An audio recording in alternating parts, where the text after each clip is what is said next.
ఏంటి వివేక్ ఇలా వచ్చావు? అంటే నువ్వు ఇక్కడున్నావని నిజంగా నాకు తెలీదు. అంటే నా కోసం రాలేదా? నీకోసం రాలేదు కానీ ఎలాగో వచ్చాను కదా. ఎలాగో వచ్చాను అంటే అది అప్పుడు అనుకోకుండా జరిగింది. అయితే అనుకొని మళ్ళీ ఒక్కసారి చెంప పగులుతుంది. అంటే కొడతావా? కొట్టక ముద్దు పెట్టుకుంటారా? పెట్టుకుంటే బాగుంటుందని. ఛ, మధ్యలో ఈ ఫోన్ ఒకటి. ఎవరు జాను? ఏమో తెలీదు. హలో, ఎవరు? నేను ఎవరు ఏంటి అనేది నీకు అనవసరం. నీ మంచి కోరి చేశాను. నీ పక్కన ఎవరైనా ఉన్నారా? ఉంటే పక్కకొచ్చి మాట్లాడు. ఒక్క నిమిషం, ఇప్పుడే వస్తాను. హ్మ్.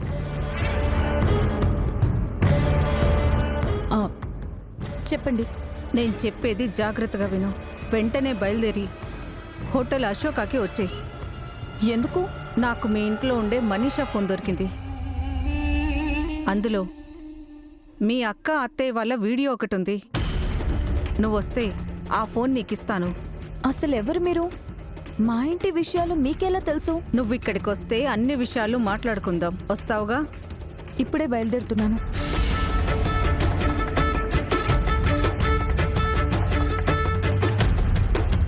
జాను, ఏంటక్క?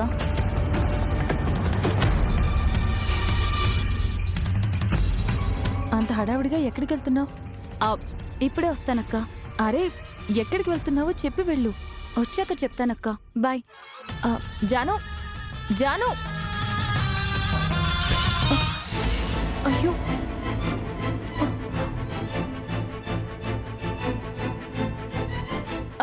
మిత్ర గారు ఆగండి, వదిలేండి, నేను తీస్తాను. నేను అడిగానా? నేనే వచ్చానండి. నిన్నెవరు రమ్మన్నారు? ఇది మీ పని కాదు. ఇది నీ రూమే కాదు. నా రూమ్లోకి ఎందుకు వచ్చావు? పిల్లలుంటే ఆ వంకతో వచ్చేదానివి. ఇప్పుడు వాళ్ళు కూడా లేరుగా. వెళ్ళు బయటికి.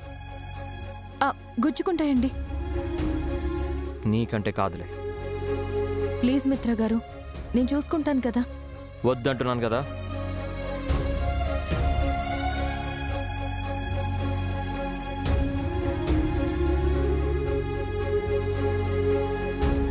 చెప్తే వినవా? ఇలా చేసి నా కన్సర్న్ పొందాలనుకుంటున్నావా? లేదు. మరెందుకు చేస్తున్నావు? మీరు గాయపడకూడదని. నా మీద నీకు అంత జాలుందా? నా మీద మీకు ఎలాగూ లేదు కదా. నేనెందుకు నీ మీద జాలి పడాలి? అందుకేనా నైట్ మనీషా నన్ను అన్ని మాటలు అంటుంటే మౌనంగా ఉన్నారు? నా మీద మనీషా వేయకూడని నింద వేసింది. అందుకు కూడా నేను బాధపడలేదు. ఆ టైంలో మీ మౌనమే నన్ను ఎక్కువగా బాధ పెట్టింది.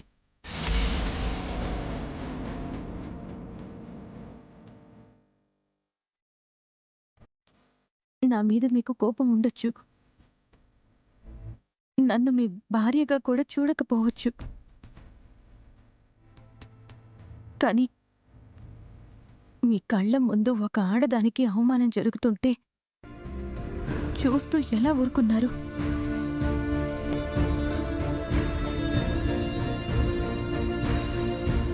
ఎందుకు మీ గొంతును నొక్కేసుకుంటున్నారు? ఎందుకు మీ అంతరాత్మని అణిచివేశారు? ఎందుకు మీ వ్యక్తిత్వాన్ని చంపుకున్నారు?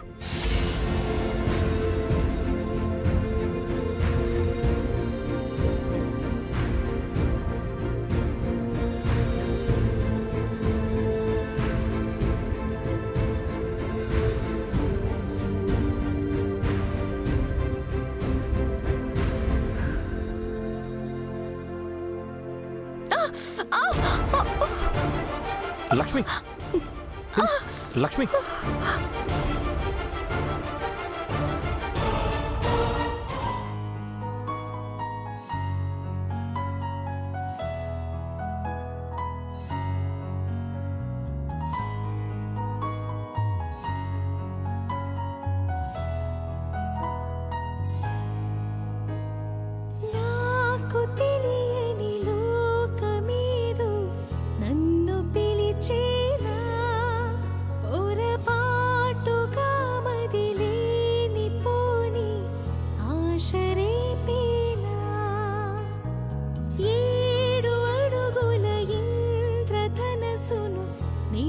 చూసానా హృదయాలు రాసి ప్రేమ లేఖల సారమింతేనా ఇది కలైతే కాదుగా నిజము నిన్ను చూపగా మధురమైన ఈ కథే నీ జతే నిదురలేచినామదే ఎదను మేలుకోమని ఎప్పుడు లేని హాయిలో తేలగా నాకు తెలియని లోకమేదో నన్ను పిలిచేది అలవాటుగా మది అన్ని వైపుల నిన్ను చూసేది నాకు తెలియని లోకమే చూడు, నేను ఇది కావాలని చేయలేదు. నేను అడగలేదే.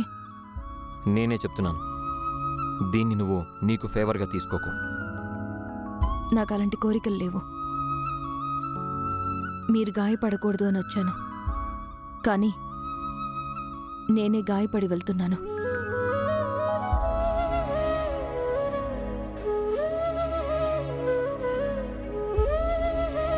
నాలుగు గోడల మధ్య ఆడదాని బాధని అర్థం చేసుకోవడం కంటే నలుగురు ముందు ఆ ఆడదాని గౌరవం కాపాడడం ముఖ్యం.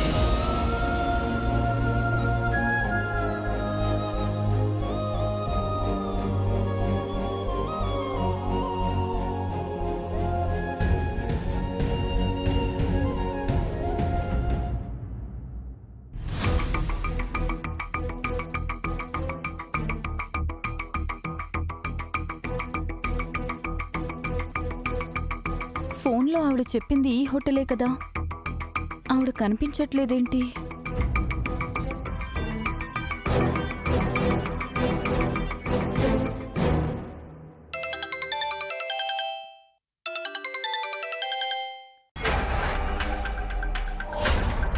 హలో, వచ్చావా అమ్మా? వచ్చానండి. మీరెక్కడున్నారు? హోటల్లో ఉన్నాను. Room number 322. లోపలికొచ్చేయ్. లోపలికా? నేనెప్పుడు ఇలాంటి ప్లేస్కి రాలేదండి. మీరే కొంచెం బయటికి రండి. భయం ఏం లేదమ్మా, ఇది డీసెంట్ ప్లేస్. ఏం కాదు, వచ్చేసేయ్. రూమ్ నంబర్ 322 ఎక్కడా? పైనండి. ఆ, మ్.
లోపలికి రామ్మా. ఫోన్ ఇవ్వండి. లోపలికి రామ్మా, ఇస్తాను. లోపలికి రామ్మా. రామ్మా.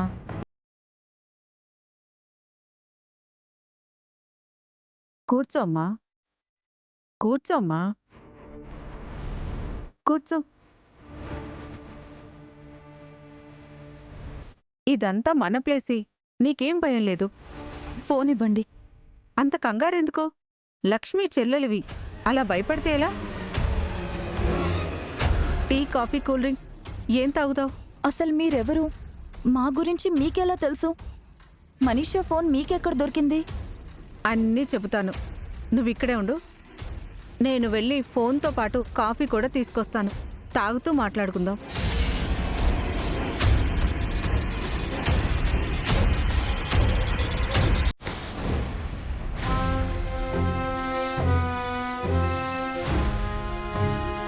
నేను ఇక్కడికి వచ్చినట్టు అక్కకి ఫోన్ చేసి చెప్తే వద్దు. మనీషా ఫోన్ తీసుకున్నాక ఒకేసారి అక్కకు ఫోన్ చేస్తాను.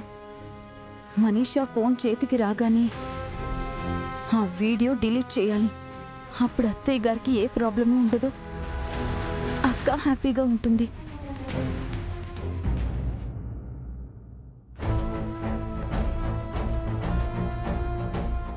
వివేక్, చెప్పండి వదిన. జాను ఎక్కడికి వెళ్ళిందో నీకేమైనా చెప్పిందా?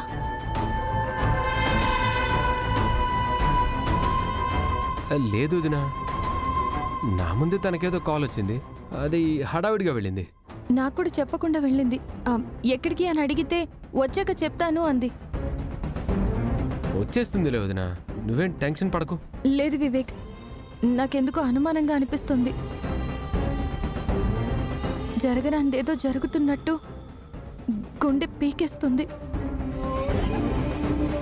ఆ లక్ష్మికి సిక్స్త్ సెన్స్ లాంటివి ఏమైనా తెలుసా ఆంటీ?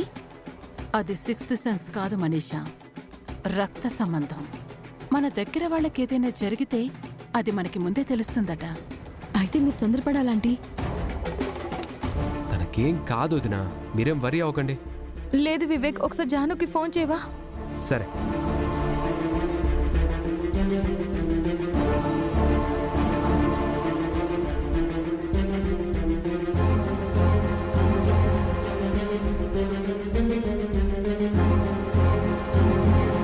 తను ఫోన్ లిఫ్ట్ చేయట్లేదు వదిన. నాకెందుకో భయంగా ఉంది వివేక్. నా ఫోన్ కూడా లిఫ్ట్ చేయడం లేదు. మీరు భయపడకండి వదిన. జాను వాళ్ళ ఫ్రెండ్స్ దగ్గరికి వెళ్ళిందేమో, నేను వాళ్ళకి ఫోన్ చేసి కనుక్కుంటాను. ఆంటీ, మీరు ఇక లేట్ చేయకుండా స్టార్ట్ చేయండి, లేదంటే జాను మిస్ అయిపోతుంది. చెప్పు, ఆ అమ్మాయిని రూమ్లో కూర్చోబెట్టాను మేడం. నువ్వు అక్కడి నుంచి వెళ్ళిపో. అలాగే madam.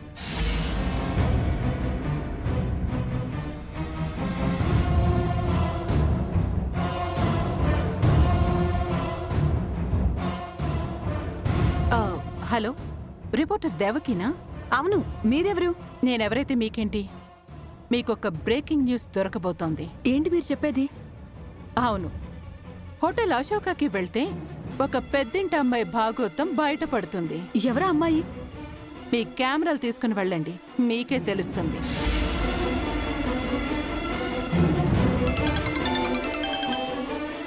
Hello hello, Gajuwaka SI Mahendra Goud గారేనా?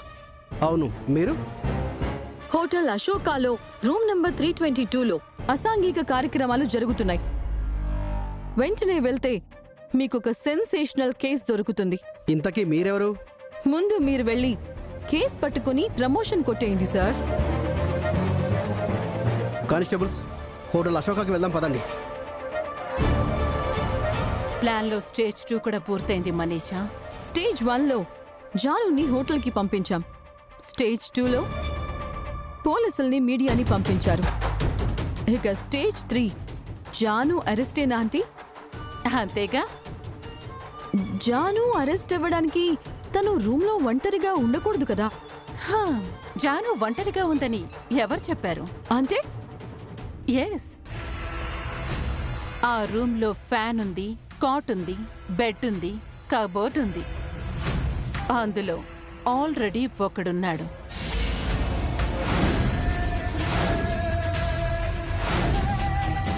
అంతా ముందే సెట్ చేశారన్నమాట. అవును, జాను తప్పించుకోలేదు. కాసేపట్లో అరెస్ట్ అవ్వడం, అవమానాలు పాలవ్వడం ఖాయం. నీ ఫోన్ తీసుకుని వాళ్ళక్కని కాపాడాలనుకుంది. ఇప్పుడు దీన్ని ఆ దేవుడు కూడా కాపాడలేడు.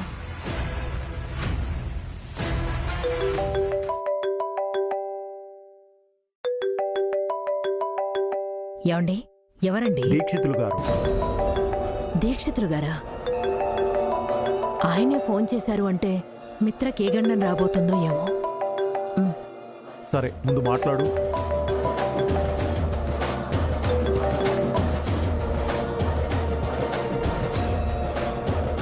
చెప్పండి దీక్షితులు గారు, కాల్ చేశారేంటి? మళ్ళీ ఏదైనా విపత్తు రాబోతుందా? కంగారు పడకు తల్లి, అలాంటిది ఏమీ లేదు. సరే చెప్పండి స్వామి. మీ ఇంట్లో ఏమైనా శుభకార్యం పెట్టుకున్నారా? శుభకార్యమా? అంటే నిశ్చితార్థం గాని పెళ్లి గాని అలాంటిది ఏమన్నా అనుకున్నారా? నిన్నే పిల్లల పుట్టినరోజు జరిగింది, అంతే స్వామి. ఎందుకు అడుగుతున్నారు?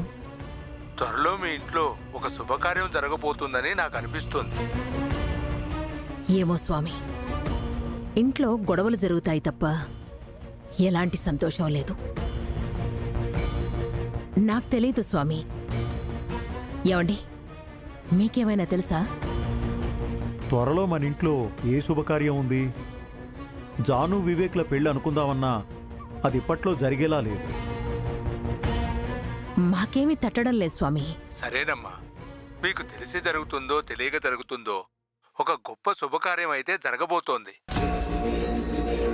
ఈ ఇంట్లో ఆ సంతోషమే కరువైంది స్వామి. మీరు చెప్పినట్లు జరిగితే మాకంతకన్నా కావాల్సిందే ఉంటుంది చెప్పండి. సరేనమ్మా, శుభం భూయా. అలాగే స్వామి. స్వామీజీ ఇప్పటి వరకు గండాల గురించే చెప్పారు. మొదటిసారి ఒక శుభకార్యం గురించి చెప్తున్నారు. అవునండి, ఆ కార్యం ఎప్పుడో, అది ఎప్పుడు జరుగుతుందో. ముందు కాఫీ తాగండి.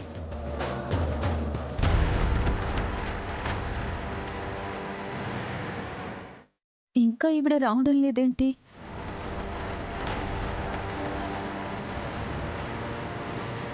Excuse me. ఏంటి సార్ ఇలా వచ్చారు? రైడ్కి వచ్చాం. మా హోటల్లో అలాంటివి జరగవు సార్.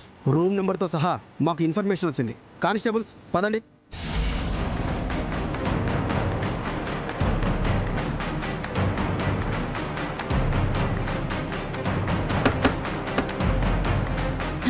వచ్చినట్టుంది.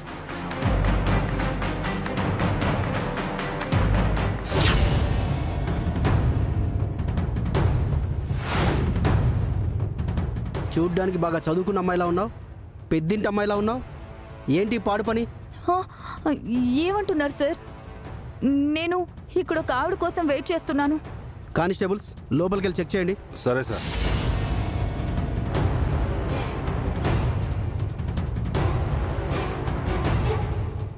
రారా రా రా.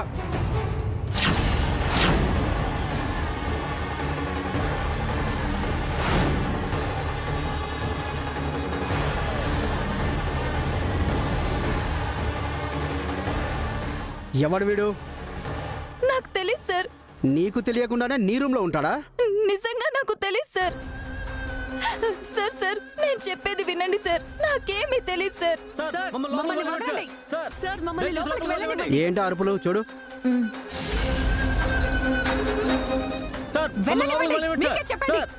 మీడియా వాళ్ళు వచ్చారు సార్. అప్పుడే వాళ్ళకి ఈ విషయం ఎవరు చెప్పారు? మనకి ఇన్ఫర్మేషన్ ఇచ్చిన వాళ్ళే, వాళ్ళకి చెప్పుంటారు సార్. ఇదేదో తేడాగా ఉందే. సరే, మీ ఇద్దరు కిందికెళ్ళి ఎవరిని పైకి రాకుండా చూడండి. వాడిని తీసుకెళ్లి బండిలో కూర్చోబెట్టండి. తీసుకెళ్ళండి.